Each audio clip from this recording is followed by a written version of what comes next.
Hello বন্ধুরা, আমরা আজ বানাচ্ছি হলো পায়েস। রাত্রিবেলা রুটি, পায়েস আর সয়াবিনের তরকারি দিয়ে এই পায়েসটা খাবো। দেখুন বন্ধুরা, আমি ছোট্ট হাত দিয়ে বানাই। এরপরে আমরা আগে এলাচ দেবো।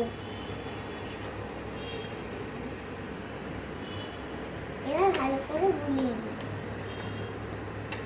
যখন গুলে যাবে তখন আমরা এটা দিয়ে দেবো। দেখুন কি সুন্দর করে নাড়াচ্ছি। এরপরে আমরা দেবো তেজপাতা, একটা একটা করে দিতে হবে। তোমরা কে কে খেতে পায়েস ভালোবাসো বলে দিও। এটা কিন্তু গুড়ের বাতাসা দিয়ে বানানো।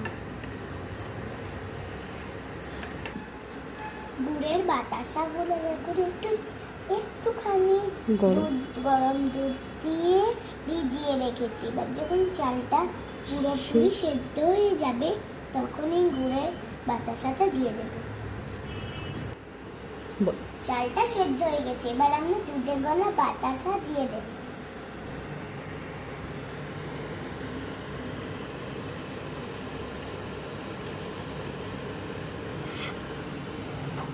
এটা ভালো করে নাড়িয়ে নেব। এবার কিশমিশগুলো দিতে হবে। ও, আমি তো ভুলেই গেছি, মা তো কিশমিশগুলো রেখে চলে গেছে। দুটো খেয়ে নি।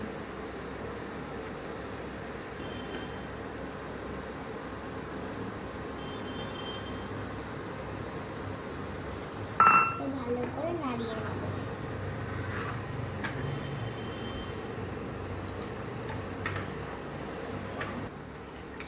এবার রেডি টু সার্ভ। কে কে তোমরা এটা বানাবে আর কে কে তোমরা এটা খেতে ভালোবাসো, কমেন্ট, লাইক, শেয়ার করে বলবে।